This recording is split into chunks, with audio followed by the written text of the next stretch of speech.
Last week, there was several print and television outlets that produced a report or publicized a report from Goldman Sachs. And it listed 4 cities across the country that were in, to say it kind of, the gist of it was that we're in trouble and that things are not looking good for the rest of this year. Phoenix was one of the 4. Yeah, so we took particular notice of that. Well, it's interesting because what we're seeing on the street is completely opposite of that. Right. What we've seen is a reduced inventory of about 24% of homes available for sale in Greater Phoenix.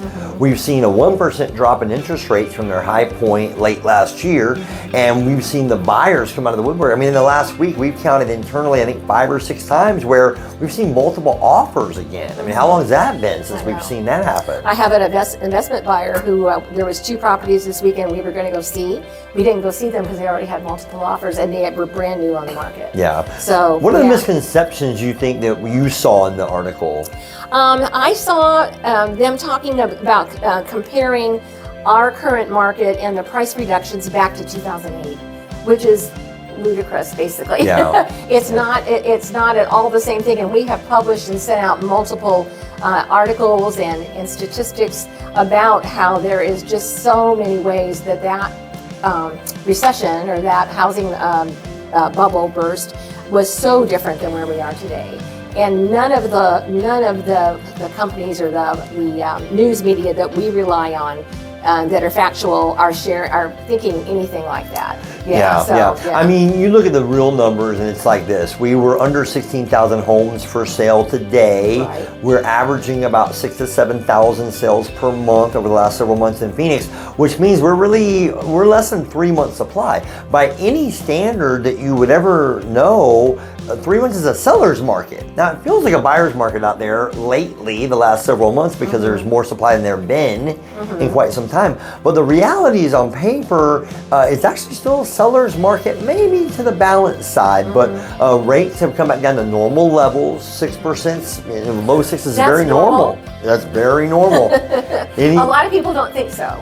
Well, if you take away the last, 8 years, or even, well, not even that, the last, 3 years, really since COVID, and it was an artificial deflation of rates. Exactly. Now, we know rates follow the inflation. Right. So, of course, which is coming down.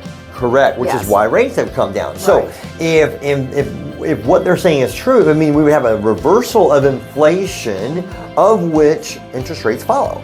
As inflation has gone from the highest levels down to slightly lower levels, then we've seen the response of rates to come down as well. So what they're saying, if that were true, it would mean we'd have bigger problems because we're looking at a much higher rate of inflation or a turnaround from what we're actually experiencing now. Right. Well, and one of the things they said that still kind of blows my mind, it said that it included that Phoenix, Arizona would likely see noticeable increases before drastic decreases of more than 25%. They gave no statistics to back that up. There's no observable past history to support that. And as we know, real estate happens in cycles to the large part.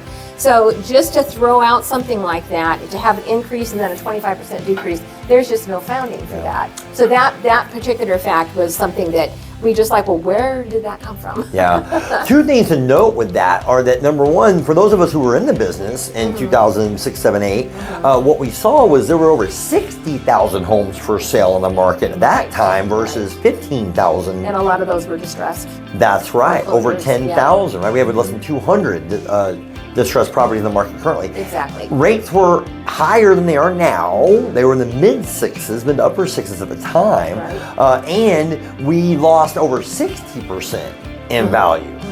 So those are the main things that we saw then that really don't relate to what's going on now in reality. Exactly.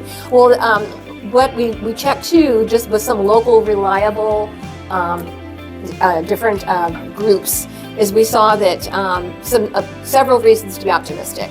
One is that the count of listings under contract has increased 22% over the last 2 to 3 weeks. That's huge. Yeah. So more people are buying, and that's the highest percentage of growth that's ever been measured for week 3 over week 1 when we're looking back. So, and this is from Cromford report. Yeah, good data. Yeah, and then the contract ratio, which involves how many homes have gone under contract versus the actual inventory, has gone up to 41.9%, which also is a huge uptick And it tells us that the market is warming up, Yeah. which we already know. Just our experience every day out in the houses and showing with buyers. So yeah. What's really interesting to me is that Goldman Sachs owns over 4,000 doors nationwide. And they raised $2.5 billion in April of 2022 to buy residential real estate.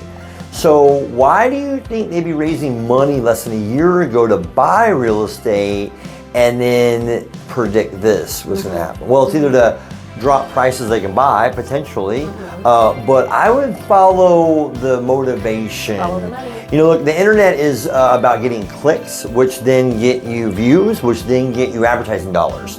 And I'm no conspiracy theorist at all. I'm just saying that game of headlines, rates are skyrocketing. Well, they're not. They're coming down. Inventory's rising. Well, in Phoenix, it's not. It's actually coming down.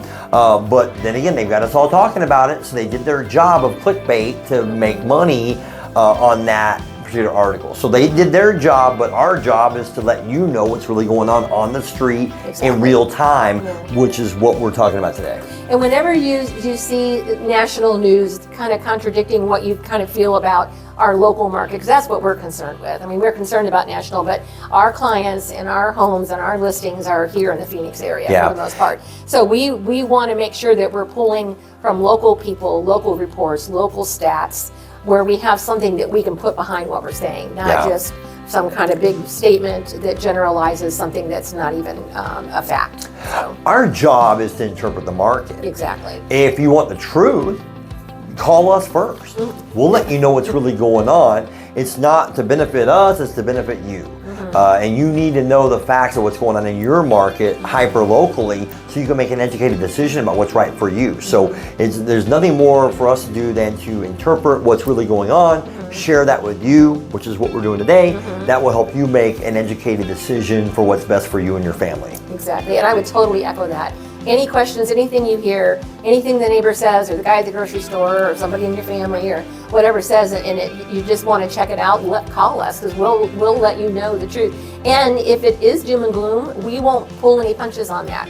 It's just not. It's just not. It's the opposite of that right now. We're very optimistic for 2023. Yeah, a lot of us are still buying. And so a lot of people on the team are still, putting our money where our mouth is and saying, hey, it's time to buy, and we're doing it. So we appreciate it. Thank you for sharing the facts. You too. If you want to know the truth, call us first. We got it.